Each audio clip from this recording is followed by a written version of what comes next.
Bed पर सहमी हुई प्रत्यक्षा रुद्र को इतने ज्यादा करीब देखकर अपनी आंखें नीचे किए बैठी थी। रुद्र ने उसके गालों को अपने हाथ से पकड़ते हुए दांत पीसते हुए धीरे से कहा, आंखें खोलो अपनी और देखो क्या किया तुमने। प्रत्यक्षा उसकी आवाज से थर्राकर जोर जोर से रोने लगी। प्रत्यक्षा को रोता हुआ देख रुद्र आसपास की चीजों को जमीन पर फेंकने लगा। उसने दीवार पर अपना हाथ मारते हुए प्रत्यक्षा की तरफ गुस्से से देखा। दीवार पर खून के धब्बे लग गए थे। रुद्र अपने दोनों हाथ अपने सर पर रखते हुए कहने लगा, तूने अपनी जिंदगी खुद बर्बाद की है। अब मैं तुझे बताऊंगा कि असली जन्म होता क्या है। अब से हर एक चीज के लिए तू ही जिम्मेदार होगी। रुद्र एक बार फिर से गुस्से में आगे बढ़ते हुए प्रत्यक्षा के बेड पर बैठा और फिर प्रत्यक्षा के सिर को पकड़ते हुए उसे अपनी तरफ खींचा। रुद्र ने जैसे ही अपने कुर्ते का बटन खोला, प्रत्यक्षा रुद्र से गिड़गिड़ाने लगी, नहीं नहीं, मुझे हाथ मत लगाना, मुझे बख्श दो, मैंने तुम्हारा कुछ नहीं बिगाड़ा, मुझे जाने दो। मेरा कुछ नहीं बिगाड़ा? तूने मेरा कुछ नहीं बिगाड़ा? हाँ, आज सुहाग के बेड पर बैठी है तू और तेरा पति मैं हूँ, और तू कह रही है कि तूने कुछ मेरा नहीं बिगाड़ा। तुम जो भी कहोगे मैं वैसा ही करूंगी, जैसा भी कहोगे वैसा ही करूंगी मैं। मेरी जिंदगी पहले ही बर्बाद हो चुकी है और बर्बाद मत करो, मैं तुम्हारे हाथ जोड़ती हूँ। ओह, तो तुम मेरी बातें मानोगी? अगर कहो कि अपने कपड़े उतारो तो? इसको छोड़कर, इसे छोड़कर जो कहोगे सब मानोगी, वादा करती हूँ। मुझे मरी हुई लाशें पसंद नहीं है। मेरे मन में तो आ रहा है कि तुम्हारा गला दबाकर अभी किस्सा यही खत्म कर दूं, पर क्या ही मजा आएगा फिर। तभी खटखटाने की आवाज आई। आवाज सुनते ही रुद्र ने प्रत्यक्षा की तरफ घूर के देखा।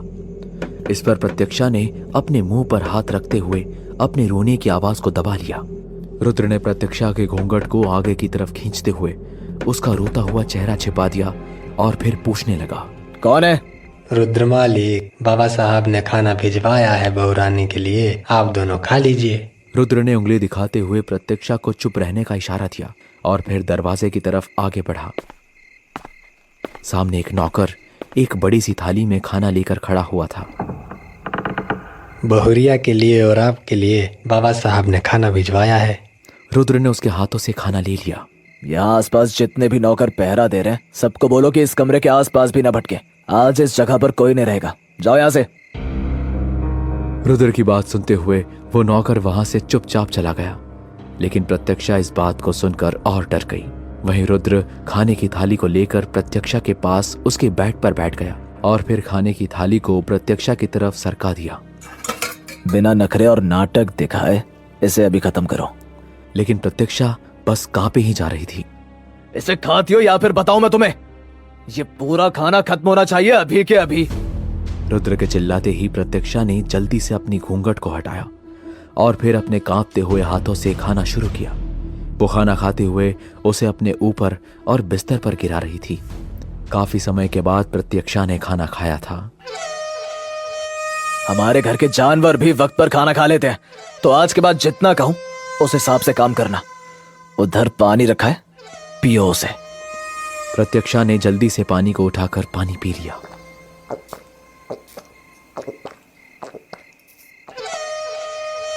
मरी हुई मछली का शिकार करना मुझे बिल्कुल पसंद नहीं। अब हमारी सुहागरात बनेगी, क्योंकि आज का ये दिन तो खास पति पत्नी के लिए होता है ना। बस मुझे 1 मिनट लगेगा। मैं बस यूं गया और यूं आया। जब वापस आऊं ये सुहाग की सेज और भी ज्यादा खूबसूरत होनी चाहिए। तो खुद को तैयार कर लो और इस खाने को समेट कर किनारे करो। इतना कहकर रुद्र उठकर कमरे से बाहर चला गया। प्रत्यक्षा ने इस बात का फायदा उठाते हुए रुद्र के कमरे से बाहर निकलते हुए जल्दी से जाकर कमरे का दरवाजा बंद किया और कड़ी लगा दी। बंद दरवाजे के साथ अब प्रत्यक्षा कमरे में अकेली थी। उसने राहत की सांस लेते हुए अपने माथे पर हाथ मारा और जमीन पर बैठकर खुद को कोसने लगी। हे भगवान, मैंने ऐसा कौन सा गुनाह किया था कि तुमने मुझे ये सजा दी? मेरे ही बलात्कारी के साथ मेरी शादी करा दी गई। ये कैसा इंसाफ है? कैसा? प्रत्यक्षा जमीन पर ही पड़ी हुई आंखें बंद करके कब बेसुध हो गई उसे पता ही नहीं चला। प्रत्यक्षा की आंख सुबह के शोर से खुली। वो बेड पर लेटी हुई थी और उसके कमरे का दरवाजा खुला हुआ था। प्रत्यक्षा अचानक से ही घबरा कर उठ गई और आसपास देखने लगी। उसने देखा कि उसने अभी तक शादी का जोड़ा ही पहना हुआ था। मैं तो कल जमीन पर सोई थी। दरवाजा तो मैंने खुद से ही बंद किया था। इसे खोला किसने? आप जाग गई हैं का? जब जाग जाइएगा तब दरवाजे पर रखे हुए ये कपड़े पहन तैयार हो जाइएगा और नीचे आ जाइएगा। बाबा साहब बुला रहे हैं आपको। प्रत्यक्षा ने दरवाजे पर देखा तो वहां 2 साधारण सी साड़ियां थी, कुछ चूड़ियां थी, गहने थे, साथ ही 2 सूट और दुपट्टे थे। थोड़ी देर बाद प्रत्यक्षा धीरे से अपने कमरे से बाहर निकली और इधर उधर देखते हुए आगे बढ़ रही थी। जब वो सीढ़ियों पर पहुंची तो उसने देखा कि नीचे ठाकुर नारायण सिंह नौकरों को डांट रहे थे। कैसे हुआ ये सब? तुम लोगों को तो गाड़ी के पीछे बांधकर पूरे गांव में दौड़ाऊंगा जो आगे से ऐसा कुछ हुआ तो। अब जाओ यहां से, हमारे सर पे खड़े ना रहो। बाबा साहेब ने प्रत्यक्षा को देखते ही उसको अपने पास आने के लिए कहा। ए बहुरिया, देख, एक बात अच्छे से समझ ले। तुम्हारे घर मां का होता था, कैसा होता था और काहे होता था, इन सब को यहाँ लेकर ना आना। अगर इस घर को अपना मानेगी तो ये घर भी तुमको अपना मानेगा। और अगर तुमने ऐसा कुछ किया जो नहीं करना चाहिए तो भूल जाना कि तुम पे रहम होगा। बाहर पूजा का इंतजाम हो रहा है, थोड़ी देर में सर ढककर आ जाना। 4 दीवारी में जैसा रहना है रह लेना, लेकिन दीवार के बाहर मर्यादा और संस्कार। प्रत्यक्षा चुपचाप से बाबा साहेब की बातें सुनकर वापस जाने लगी। और हाँ, अगली बार से बड़े बुजुर्ग का पैर छूकर आशीर्वाद लेना मत भूल जाना। प्रत्यक्षा ने बात सुनते ही अपने मन में सोचा, आशीर्वाद? कैसे लूं उस इंसान से आशीर्वाद जिसने अपने बेटे को किसी की इज्जत से खेलना सिखाया हो? थोड़ी देर बाद पूजा शुरू होते ही बाबा साहेब के कहने के हिसाब से उसने अपने सिर को ढक लिया। लेकिन प्रत्यक्षा जब बाहर पहुंची तो उसने देखा कि वहां पंडित जी बैठे हुए थे। पूजा हवन का इंतजाम हुआ था और आसपास सारे ही नौकर खड़े थे, लेकिन वहां सिर्फ मर्द ही मर्द थे। प्रत्यक्षा ने घूंघट के अंदर से चारों तरफ देखा, वहां एक भी औरत नजर नहीं आई। प्रत्यक्षा धीमे कदमों से आगे बढ़ी और जाकर पूजा की जगह पर बैठ गई।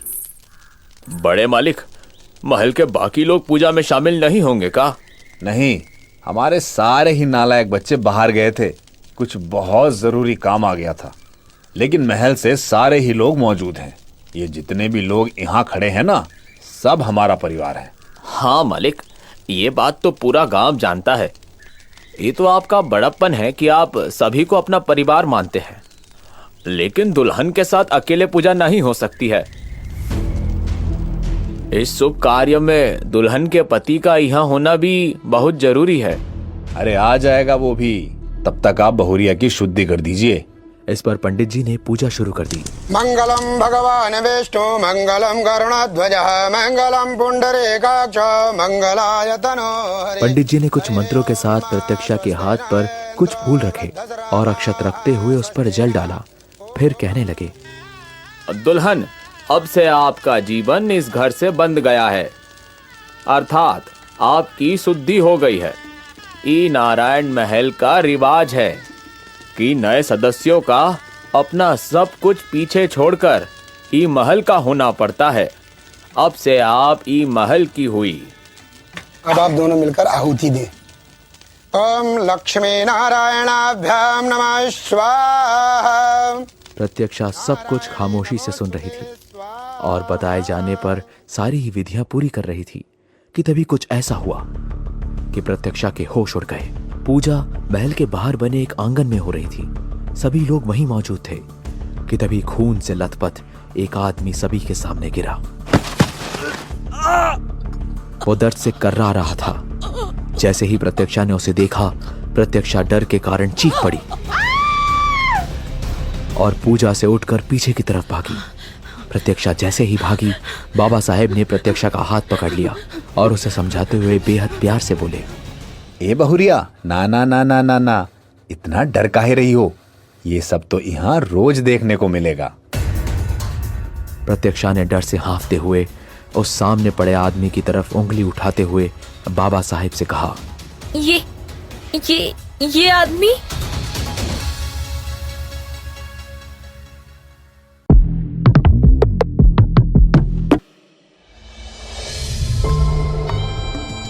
अरे मेरी बिटिया, कहाँ ये आदमी को देख रही हो? तुमको तो सामने देखना चाहिए कि इका लाया कौन है। प्रत्यक्षा ने कांपते हुए जब धीरे से नजर घुमाकर देखा तो पाया कि उस आदमी को सबके सामने पटकने वाला रुद्र ही था। रुद्र के कुर्ते पर खून ही खून लगा हुआ था और उसके हाथ भी खून में भरे हुए थे। प्रत्यक्षा रुद्र को इतनी भयानक हालत में देखते हुए खुद का हाथ बाबा साहेब के हाथ से खींचकर छुड़ाने लगी और गिड़गिड़ाने लगी। मुझे नहीं रहना यहाँ, नहीं रहना इस जगह पर। मुझे, तुम सब जंगली हो, किसी का भी खून कर देते हो। मुझे नहीं रहना यहाँ। देख बहुरिया, मर्जी से रह या जबरदस्ती, लेकिन अब तो तुमको यहीं रहना है, इसी महल के अंदर, इसी परिवार के नीचे, अपने पति के साथ। प्रत्यक्षा को प्यार से समझाते हुए ही बाबा साहेब अचानक से प्रत्यक्षा पर ही गरज उठे। अब जाकर बैठो पूजा में, अभी इसी वक्त, और आज के बाद यही नारायण महल के अंदर बसेगी तुम्हारी दुनिया। ध्यान से देखो यहाँ एक एक आदमी का चेहरा बहुरिया। अब से यहाँ खड़ा सब लोग है तुम्हारा परिवार। बाबा साहेब के गरजते ही प्रत्यक्षा जल्दी से जाकर पंडित जी के पास बैठ गई और रोते हुए ही सहमी आंखों से रुद्र की तरफ देखने लगी। मालिक, मुहूर्त निकल जाए इससे पहले दुल्हन के पति को तो बुलाइए। मुहूर्त वही है जिस पे हम काम करने को बोले, तो विधि से पहले कुछ कर्म कर लिए जाएं, फिर करते हैं पूजा। बाबा साहेब ने रुद्र की तरफ इशारा किया और रुद्र इशारा पाते ही उस आदमी की ओर बढ़ने लगा।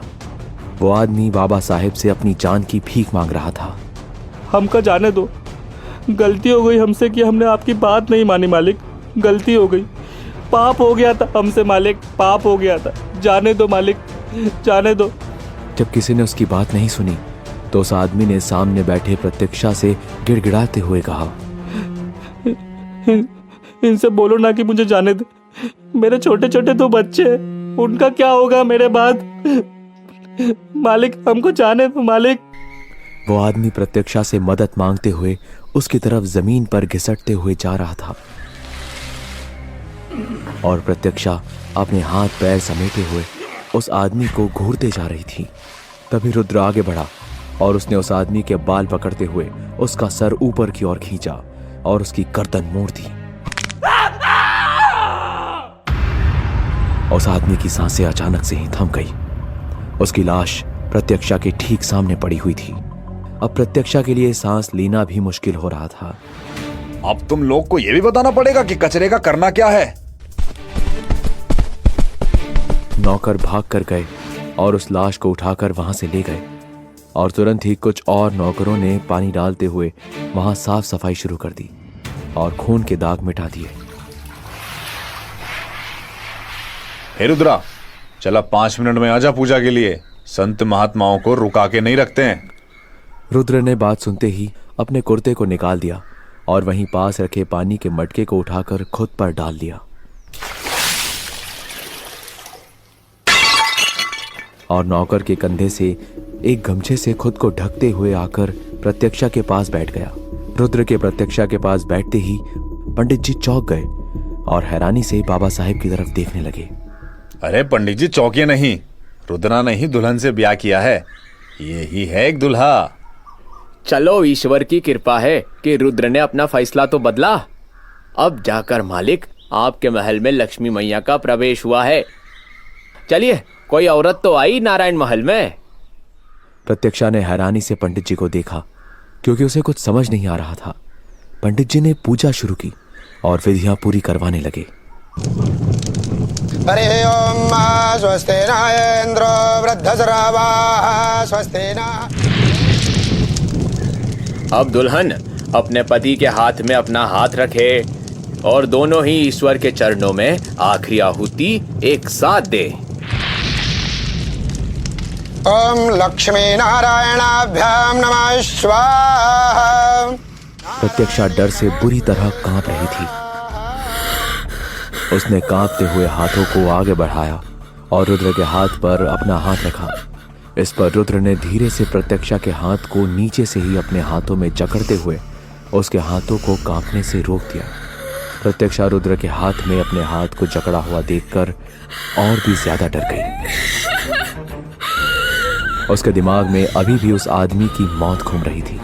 पूजा जल्दी ही समाप्त हो गई। प्रत्यक्षा वहां से उठी और वापस महल के अंदर जाने लगी, लेकिन रुद्र जोर से चिल्लाया, रुको, कहीं भी जाने की जरूरत नहीं है, यहाँ आओ।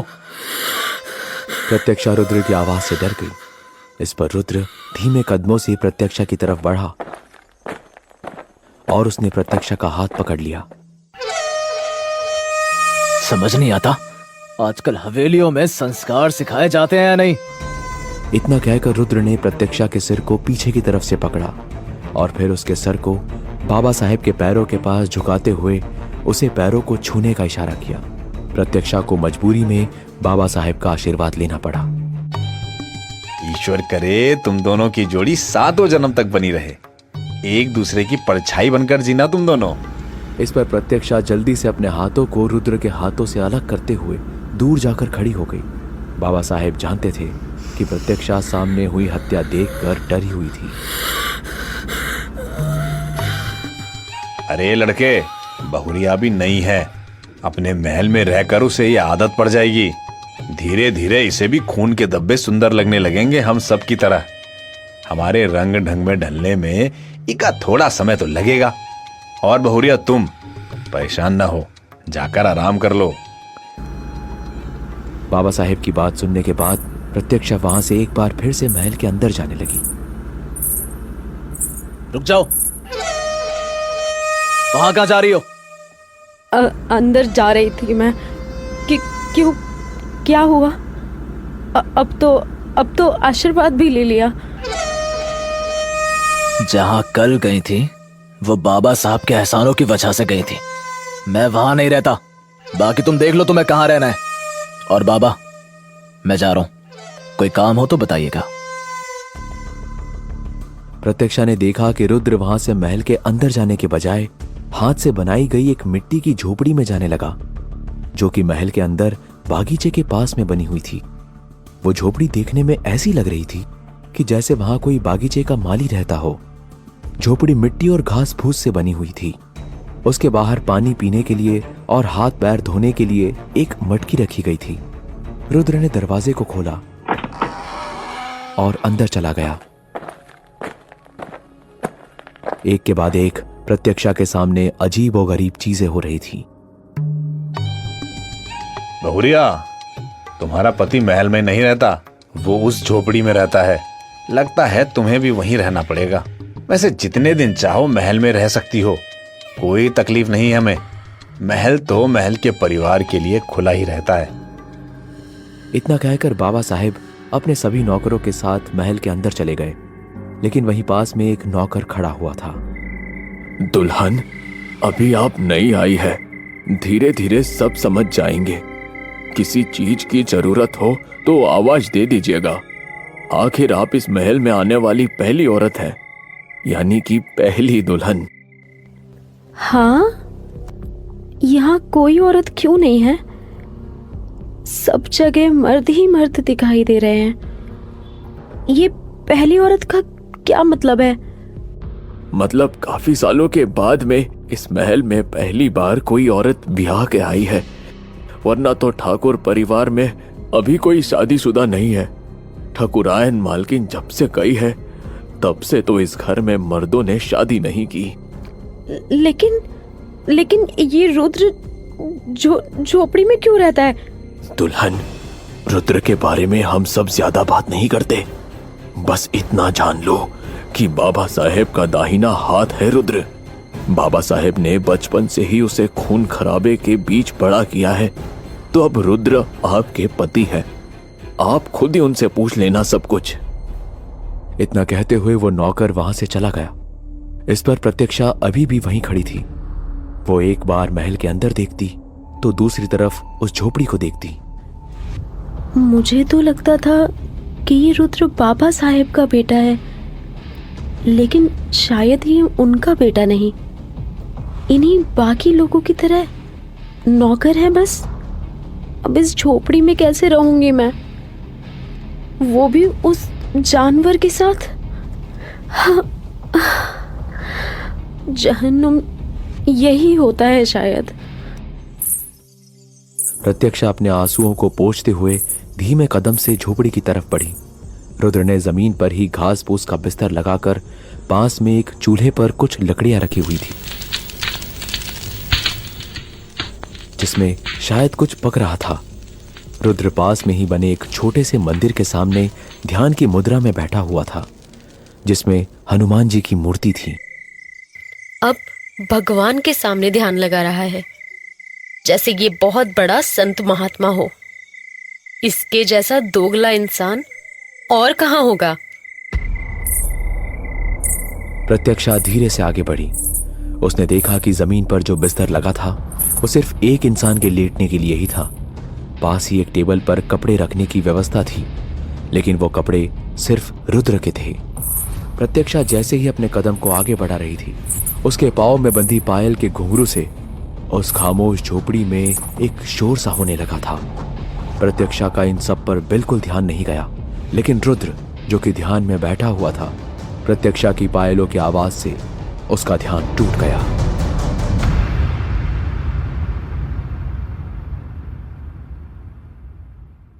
कहानी का अगला भाग सुनने के लिए चैनल को सब्सक्राइब करके बेल आइकन प्रेस करना ना भूलें।